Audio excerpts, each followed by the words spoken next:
Good morning all of you. आपके अपने YouTube channel are के कटारिया पर आप सबका एक बार फिर से हार्दिक अभिनंदन और स्वागत। आज हम एक बार फिर बीएससी फर्स्ट ईयर की जो मैथमेटिक्स है उसका एक चैप्टर जो है वितत भिन्न, उसके बारे में हम बात करेंगे।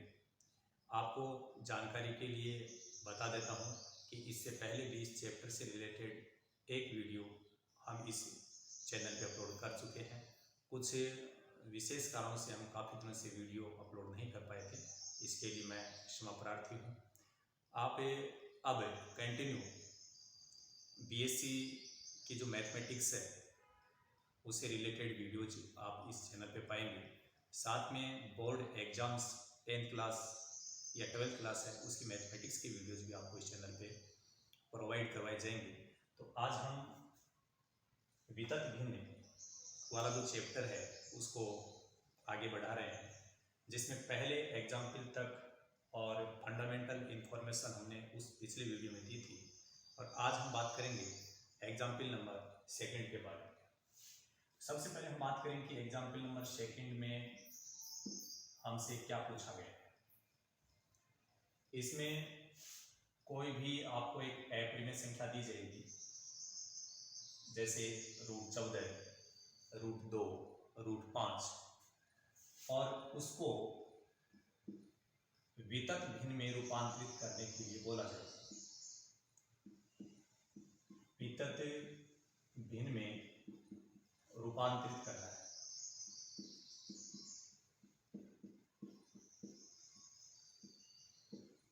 तो किसी अप्रिमेय संख्या को वितत भिन्न के रूप में कैसे चेंज किया जाएगा, कैसे उसको बदला जाएगा, इसकी बात हम यहाँ कर रहे हैं। तो प्रक्रिया क्या होगी?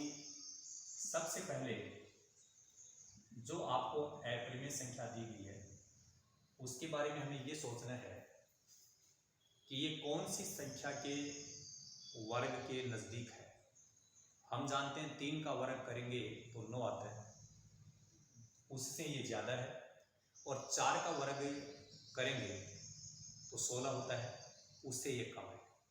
तो हम कह सकते हैं कि 3 के वर्ग और 4 के वर्ग के बीच में ये जो 14 आता है, इसका मतलब इस 14 का जो वर्गमूल होगा वो 3 और 4 के बीच में आएगा। तो हम इसको ऐसे लिखेंगे 3 लेस देन √14 लेस देन 4। मतलब ये हुआ कि √14 का वर्गमूल 3 से तो ज़्यादा होगा, क्योंकि 9 का वर्गमूल ही 3 होता है, और जो आपका 4 से कम होगा, क्योंकि 16 का वर्गमूल 4 होता है। तो √14 का जो रिजल्ट आएगा वो 3 और 4 के बीच में होगा। तो अब अपने को स्टेप वाइज इसमें अपने प्रक्रिया को आगे बढ़ाएंगे। जैसे फर्स्ट स्टेप में क्या करना है, जो संख्या आपको प्रश्न में दी गई है √14, उसके साथ हम 3 जोड़ेंगे और 3 घटाएंगे। जैसे √14 दिया गया है तो इसके साथ हम क्या करेंगे, 3 जोड़ेंगे और 3 ही घटाएंगे। अब बात यहाँ पर यह आएगी कि भाई 3 ही क्यों जोड़ा गया, 3 ही क्यों घटाया गया। तो हमने ये मान लिया कि इसका जो वर्गमूल है वो 3 से ज़्यादा होगा, तो मिनिमम जो वैल्यू है वो यहाँ पर हमने लिखी है 3। तो यहीं से हम शुरुआत करेंगे, 3 जोड़ेंगे 3 घटाएंगे। जो संख्या हमने जोड़ी है उसको हम फर्स्ट में लिख देंगे और जो हमने घटाया उसको आगे लिख देंगे। अब यहाँ पर इस ब्रैकेट में जो आपको क्वांटिटी दिख रही है इसका हम परमेयीकरण करेंगे। क्या करेंगे? परमेयीकरण। अब परमेयीकरण कैसे किया जाएगा? इसी संख्या को यहाँ इसका ये जो साइन दिखाई दे रहा है इसको चेंज करके लिख देंगे, √14 + 3। संख्या यही है लेकिन हमने इसका साइन चेंज कर दिया। तो जितना तुमने नीचे लिखा उतना ही हम यहाँ पर लिख देंगे अंश में। तो अभी हमने ये जो कार्य किया है ये यहाँ पर परमेयीकरण का काम हो रहा है, परमेयीकरण।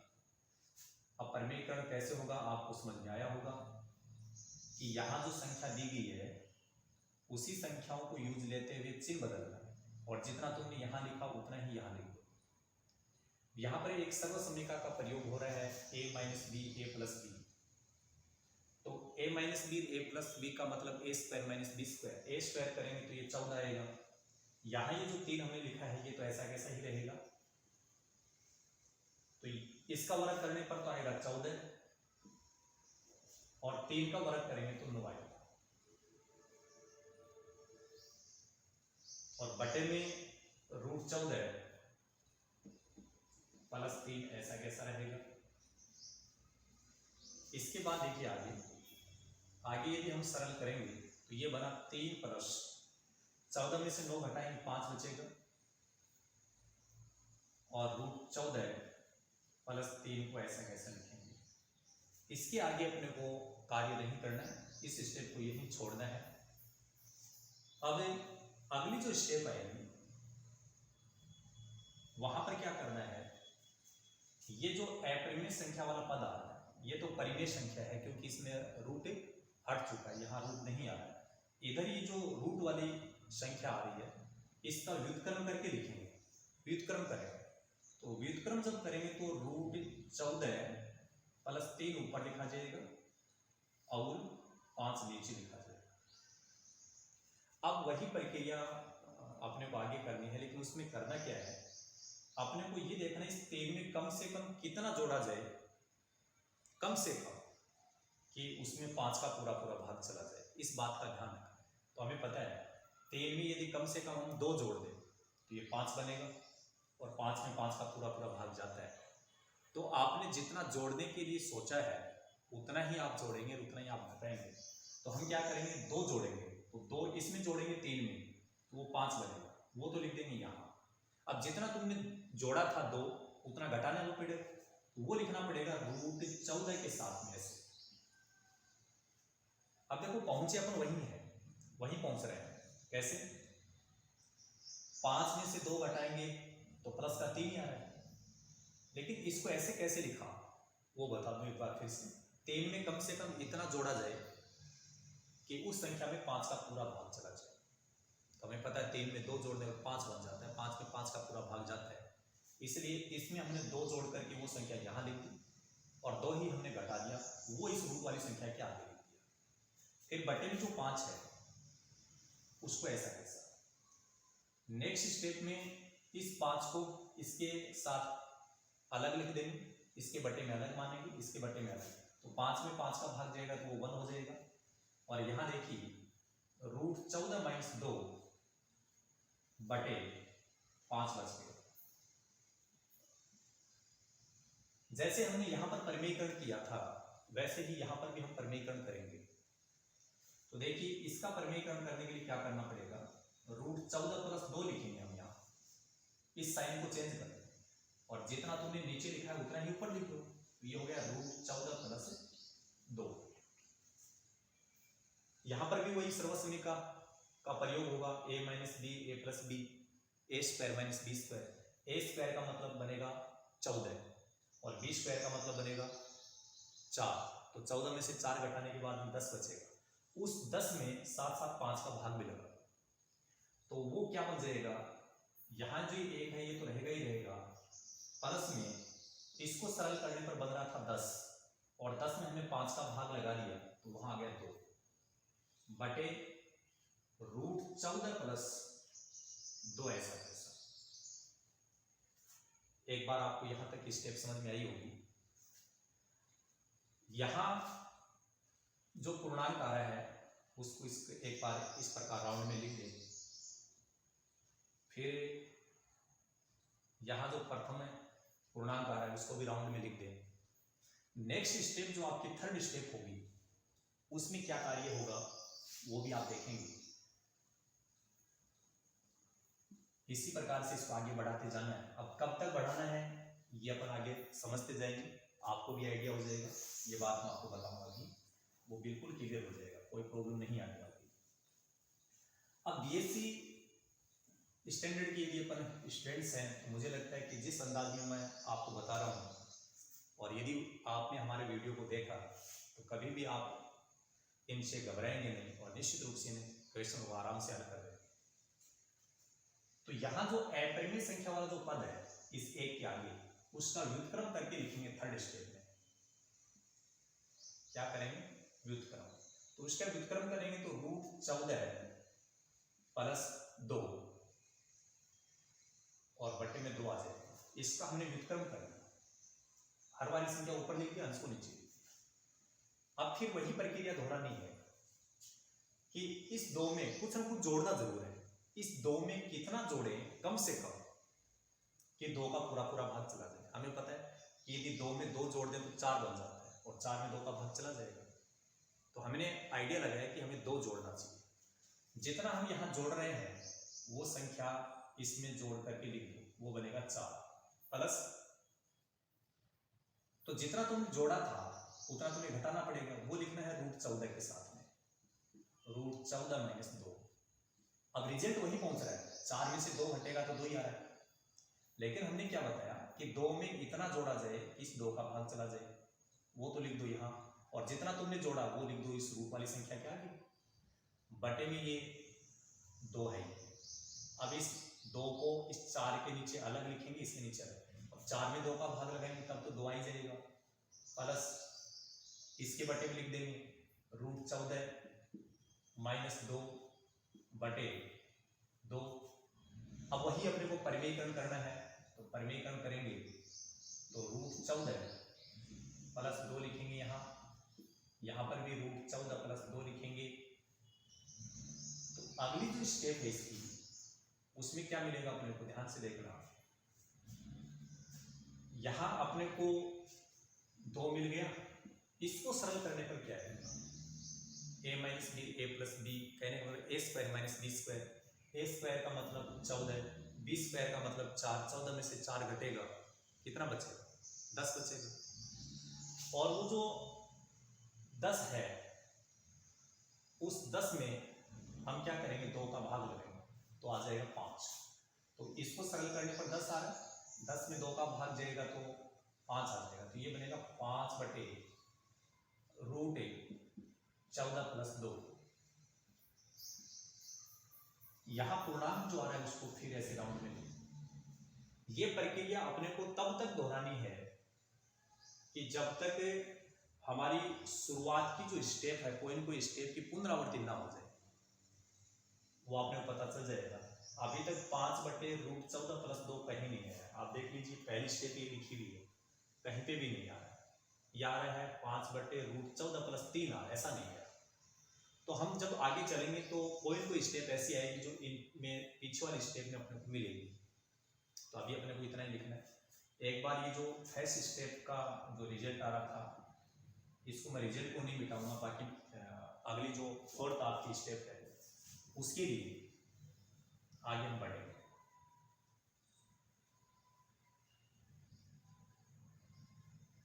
तो अपनी लास्ट स्टेप जो आ रही थी फर्स्ट की, वो ये थी, इसको भी हम मिटा देते हैं। अब आगे देखो, 4th जो स्टेप होगी उसमें इसी स्टेप को लिखना है, लेकिन व्युत्क्रम करके लिखना है। √14 प्लस 2 बटे 5, √14 प्लस 2 बटे 5। हमने किसका व्युत्क्रम किया है, यहां जो अप्रिमेय संख्या लिखेगी उसका व्युत्क्रम, तो यहां 5 लिखिए। अब वही काम करना है कि भाई इस 2 में कम से कम कितना जोड़ा जाए, तो इसमें 5 का भाग चला जाए, तो 3 जोड़ देना चाहिए। अब यदि अपन इसमें 3 जोड़ेंगे तो ये 5 बन जाएगा, 5 में 5 का भाग चला जाएगा। तो हम 3 जोड़ने की बात कर रहे हैं, जो जोड़ेंगे वो इस 2 में जोड़ के लिख दो, यहाँ बना 5, और जितना जोड़ा है उतना घटाओ भी। तो √14 के साथ में हमने 3 घटा दिया। 3 हमने जोड़ा था, जो जोड़ा था वो लिख दिया 2 के साथ, और 3 ही हमने घटा दिया, बटे में ये 5 है।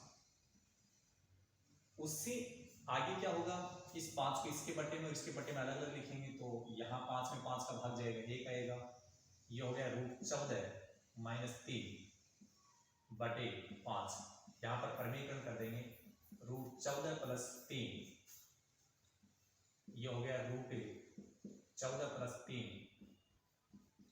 तो 1 प्लस, यहां इसको सरल करेंगे तो कितना आएगा, ध्यान से समझिएगा।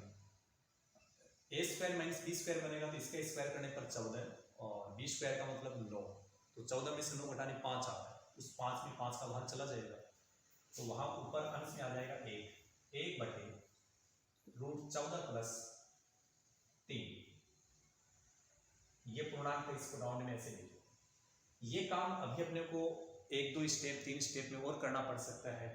यहाँ अपरिमेय संख्या वाला जो पद है वो पीछे वाले किसी न किसी स्टेप के जैसा रिपीट होना चाहिए, तब तक अपन ये काम करेंगे। तो चलो अब हम 5वीं स्टेप अपनाएंगे। तो 5वीं स्टेप में क्या होगा, 5वीं स्टेप में अपन लास्ट वाली अपरिमेय संख्या इसको लिखेंगे, तो √14 प्लस 3, लेकिन इसका व्युत्क्रम करके लिखेंगे। अब इसका व्युत्क्रम हमने कर दिया, लेकिन अब इसमें आपने को कम से कम कोई न कोई संख्या जोड़नी पड़ेगी। भाग लगाने वाली तो कोई दिक्कत है नहीं, क्योंकि एक का भाग घर कहीं जाता है। अब इसमें कम से कम कितना जोड़ा जाए या घटाया जाए कि अपने को कोई पुरानी स्टेप है वो मिल जाए फिर से। तो देखो मैं बता रहा हूँ कि यदि अपन इसमें 3 जोड़ दें कम से कम और 3 घटा दें, तो कहीं कहीं 14 माइनस 3 बनेगा। देखो 3 मैंने इसमें जोड़ दिया, 6 लिख दिया और 3 घटा दिया। अब 3 जोड़ा 3 घटाया, ऐसा हमने क्यों किया? क्योंकि 3 घटाने के बाद में जो ये पद बन रहा है इसका परिमेयकरण भी हम करेंगे, और परिमेयकरण करेंगे तो विपरीत निशान वाली जो संख्या ना वो लिखी जाएगी, और विपरीत निशान वाली संख्या लिखने के बाद में √14 प्लस 3 आएगा। तो देखो √14 प्लस 3 अपने को यहाँ कहीं कहीं मिल रहा है, तो लग रहा है कि वो चीज स्टेप यहाँ जो आ रही है वो आ सकती है। तो ये आइडिया था। अब देखिए इसका परिमेयकरण करेंगे तो √14 प्लस 3, यहाँ पे √14 प्लस 3 बराबर 6 प्लस, इसको सरल करेंगे तो हमारे पास में 5 बचेगा, क्योंकि a² - b² बनेगा ये, और a² - 20 का मतलब हो गया 14, √14 का वर्ग 14 आएगा, 3 का वर्ग 9 आएगा, 14 में से 3 9 को घटाएंगे 5 आएगा, तो ये बचेगा 5 बटे √14 प्लस 3। आपको पता है कि यहाँ अपरिमेय संख्या वाला जो पद है वो स्टेप आपकी जो पहली स्टेप को जब हमने सोल्व किया था, ये जो रिजल्ट मैंने लिख रखा है यहाँ पर, ये पहली स्टेप का रिजल्ट है। कौन सी स्टेप का है? पहली स्टेप का। तो पहली स्टेप में यहाँ अपरिमेय संख्या जो आ रही है वही यहाँ आ रही, यानी मतलब वो स्टेप रिपीट हो गई। जब कोई स्टेप पिछली वाली स्टेप में, चाहे वो सेकेंड थर्ड फोर्थ किसी भी स्टेप में यदि ये पद अपने को रिपीट होता हुआ नजर आ रहा है, तो फिर वहां प्रक्रिया को हमें बंद करना है। तो अब क्या करना है, ध्यान से समझिए। हमने √14 के लिए क्या लिखा था? हमने कहा था कि √14 का कम मान जो होगा वो 3 से अधिक होगा और 4 से कम होगा। ठीक है, 3 का वर्ग 9 होता है, ये तो 14 है। 4 का वर्ग 16 होता है, तो ये तो 14 है। 9 से ज्यादा है, 16 से कम है, तो इसका वर्गमूल होगा 3 और 4 के बीच में। 3 और 4 के बीच में होगा, तो शुरुआत में यहां जो हमने पहली स्टेप में जो पूर्णांक आया था वो हम लिख देंगे ऐसा ऐसा, यहां लिख रहा हूं मैं, उसको लिख देंगे 3 प्लस। अब क्या करना है, उसके बाद सेकेंड स्टेप में जो पूर्णांक आया था उसको आगे 1 के बटे में लिखना है इस प्रकार से, और यहां प्लस लगाना है। फिर इसके बाद यहां कोई चिन्ह नहीं आएगा, फिर 1 के बटे में थर्ड स्टेप में हमारे पास में पूर्णांक क्या आया था? 2 आया था, तो यहां लिख देंगे 2 प्लस। ठीक है, ऐसे ही फिर फोर्थ स्टेप में हमारे पास में पूर्णांक क्या आया? 1, तो इसको लिखेंगे 1 बटे 1 प्लस। फिर फिफ्थ स्टेप में हमारे पास में पूर्णांक क्या आया? 6 आया, ये रहा, तो लिखेंगे 1 बटे 6 प्लस। अब आप देख रहे हैं कि यहां जो ये अपने पास में अपरिमेय संख्या आ रही है लास्ट स्टेप में, 5वीं स्टेप में, वो स्टेप है हमने सेकंड स्टेप में शुरुआत कर रखी है, उसका व्युत्क्रम करके देखो कर रखी है ना। इसी का ही व्युत्क्रम आपको कहां मिल रहा है? सेकंड स्टेप में मिल रहा है कि नहीं मिल रहा है? इसका मतलब क्या हुआ, कि सेकंड स्टेप से लेकर के यहां तक की जो संख्याएं आपको मिल रही है वो एक बार फिर से रिपीट हो जाएंगी। क्या हो जाएंगी? रिपीट हो जाएंगे, दोबारा यही आना है। बात समझ गए होंगे आप। तो इस प्रकार से हम किसी रूट वाली संख्या या अपरिमेय संख्या का वर्गमूल वितत भिन्न के रूप में कैसे लिखें, तो ये है रूट 14 को वितत भिन्न में निरूपित करने का तरीका, और ये है उसका वितत भिन्न रूट 14 के लिए। यदि आप अच्छे से समझ पाए बहुत अच्छी बात है। यदि फिर भी आपको कोई डाउट है तो इसके लिए हम इसकी जो एक्सरसाइज है वहाँ पर बहुत से इस टाइप के क्वेश्चनों के बारे में फिर से बात करेंगे। उस वीडियो को भी आप जरूर देखिएगा, और जिन व्यूअर्स ने अभी तक हमारे चैनल को सब्सक्राइब नहीं किया वो सब्सक्राइब जरूर करें, और बेल आइकन वाली जो घंटी है उसका बटन जरूर दबाएं, ताकि आने वाला हर एक वीडियो का नोटिफिकेशन वो आप तक पहुँच पाए और सबसे पहले आप उस वीडियो को देखें। तो ये हुआ किसी रूट वाली संख्या को किस प्रकार से वितत भिन्न के रूप में बदला जाता है। आप एक बार आप अपनी बुक के अनुसार सेकंड जो एग्जाम्पल था रूट 14 को वितत भिन्न में चेंज करने के लिए, उसको आप वहां देखेंगे क्वेश्चन को, और जिस प्रकार से हमने सॉल्यूशन आपको समझाया उस तरीके से आप इसको आगे बढ़ाएंगे। अब नेक्स्ट जो आपका एग्जाम्पल होगा उसकी बात हम करेंगे।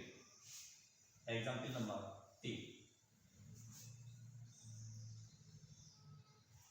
एग्जाम्पल नंबर जो 3 है वो थोड़ा इससे हट करके है।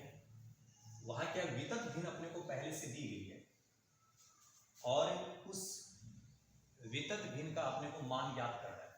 क्या ज्ञात करना है? मान। जैसे एग्जाम्पल नंबर 3 में क्या बताया, अपने को एक वितत भिन्न दी गई। भिन्न इस प्रकार से है कि 1 plus 1/2 plus 1/3 plus 1/2 plus 1/3 plus, फिर आगे डॉट डॉट कर देते हैं। यहां अपने को समझना क्या है वो बात थोड़ा ध्यान से समझेंगे। सबसे पहले हम इसको अक्ष के बराबर में लिखेंगे। हम क्या करना चाहते हैं, ये वितत भिन्न है और वितत भिन्न का मान ज्ञात करना चाहते हैं। क्या ज्ञात करना चाहते हैं? मान ज्ञात करना। तो मान कैसे ज्ञात होगा वो आप समझिएगा। सबसे पहले इस वितत भिन्न को आप मानेंगे x बराबर, y बराबर, z बराबर, जो भी आप मानना चाहते हैं। फिर इसको एक बार लिख देंगे 1 plus 1/2 plus 1/3 plus 1/2 plus 1/3 plus 2।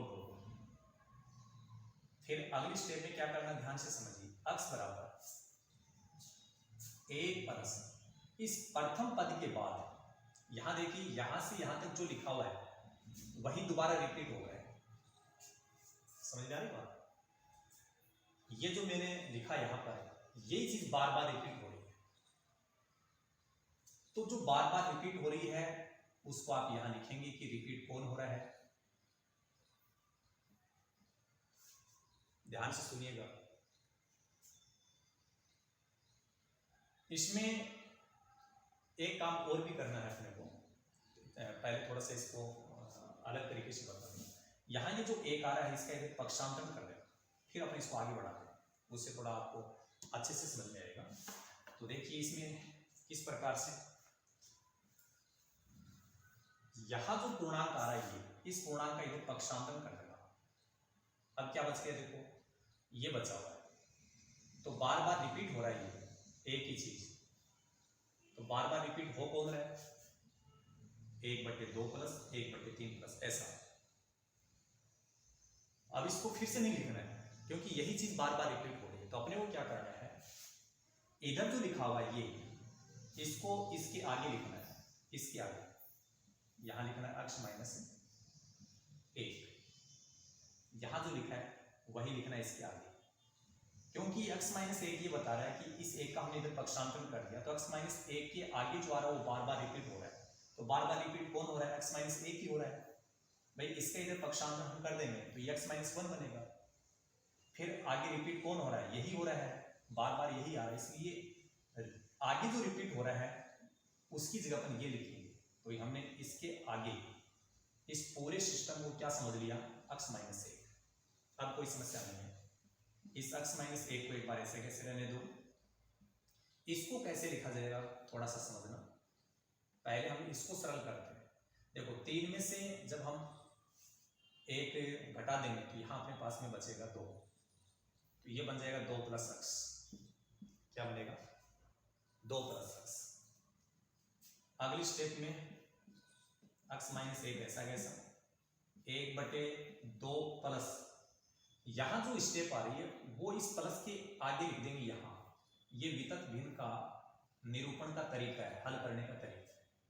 इसके आगे ये जो आ रहा है 1/, इसको अपन कहां लिखेंगे, इस प्लस के आगे। और अब हम इसका एलसीएम लेकर के इसको हल करेंगे।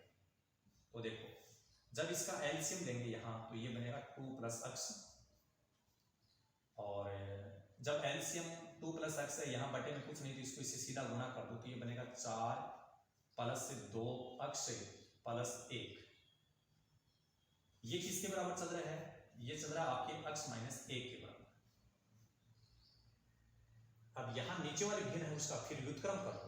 आप सब जानते हो इसको कैसे हल किया जाता है, ये लंगड़ी भिन्न बन गई, ये ऊपर अलग भिन्न है, नीचे वाले भिन्न अलग है, तो नीचे वाले भिन्न को गुणा में उल्टा करते हैं अपन, व्युत्क्रम करते हैं, आप सब जानते हो। तो आगे क्या लिखा जाएगा, x माइनस 1 बराबर 2 प्लस x बटे, ये 2 प्लस x ऊपर चला जाएगा, फिर ये आएगा, साथ साथ में इसको सरल कर देते हैं, 2x लिख देंगे और 4 1 को जोड़ के लिख देंगे, ये बनेगा 2x प्लस 5। अब हम इनको करेंगे क्रॉस मल्टीप्लाई। क्रॉस मल्टीप्लाई करेंगे तो पहले अपन इधर गुणा कर लेते हैं इनको, तो इस x माइनस 1 है वो गुणा होगा किससे, 2x प्लस 5 से, और 1 को इससे गुणा करेंगे तो यही आएगा 2 प्लस x। इस x को इन दोनों से गुणा करने पर यह बना 2x square plus 5x, minus को यहाँ गुणा करेंगे माइनस का 2x माइनस 5, इनका इधर पक्षांतर भी कर देते हैं, माइनस का 2 माइनस का x बराबर 0। 2x स्क्वायर, अब यहाँ देखो 5x तो हम प्लस के और 2x माइनस के, यहाँ है 1x माइनस के, कुल मिलाकर के 5x प्लस के हैं और 3x माइनस के हैं, तो 5x में से 3x अपन घटा देंगे तो हमारे पास में बचेगा प्लस का 2x। इसके बाद देखिए यहाँ माइनस का 5 है और ये अपने पास में माइनस का 2 है, तो ये दोनों सरल होकर माइनस का 2 बनेगा बराबर 0। ये हमारे पास में एक द्विघात समीकरण बन गया। तो यहां से अपन x की वैल्यू निकालेंगे। x की वैल्यू क्यों निकालेंगे, क्योंकि आपने जो वितत भिन्न यहां लिखी थी उसको किसके बराबर लेके चले थे, x के बराबर। इसका मतलब यदि आप इस वितत भिन्न का मान निकालना चाहते हो तो किसका मान आना चाहिए, x का ही आना चाहिए। अब x का मान निकालने के लिए द्विघात समीकरण को हल करने के लिए हम गुणनखंड विधि का प्रयोग करते हैं, लेकिन इनके जो गुणनखंड है वो सीधे तौर पे होते नहीं। अब सीधे तौर पे नहीं होंगे तो एक द्विघाती सूत्र आप पूर्व की कक्षाओं में सुन चुके होंगे, जिसको हम श्रीधराचार्य सूत्र भी बोलते हैं, उसका प्रयोग किया जाएगा यहाँ। तो आपको सबको पता है कि यहाँ a की वैल्यू 2 है, b की वैल्यू भी 2 है और c की वैल्यू -7 है। जो धराचार्य सूत्र होता है हमारा श्रीधराचार्य सूत्र, वो क्या है आपको मैं रिपीट कर देता हूं, क्योंकि हम बड़ी कक्षाओं में आ गए हैं तो हो सकता है वो चीज अपने माइंड से निकल गई हो। x बराबर minus b plus minus root b square minus 4ac upon 2a। इस फॉर्मूले को ध्यान में रखते हुए हम इसको आगे बढ़ाएंगे और कैसे हल होगा चलते देखते हैं आगे।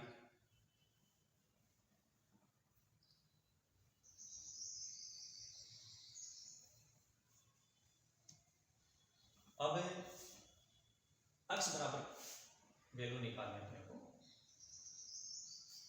यहां माइनस और b की वैल्यू 2 है तो ये b का मान 2 हो गया, plus minus root b square का मतलब 2 का स्क्वायर लिख दो 4 माइनस 4ac, a का मान 2 है, c का मान -7 है, तो 2 इंटू -7 बटे 2a, a का मान यहाँ 2 है। कुल मिलाकर के सिंपल सी बात है कि यहाँ ए बी सी की वैल्यू रख लो और उसको सोल्व करो। तो ये बन गया -2 प्लस माइनस रूट 4, ये माइनस माइनस से मल्टीप्लाई होगा प्लस 4 दूनी 8, 8 7 56, ये प्लस 56 हो गया बटे 4 -2 प्लस माइनस ये बन गया रूट 60। 60 का वर्गमूल जब आप निकालोगे तो कितना आएगा?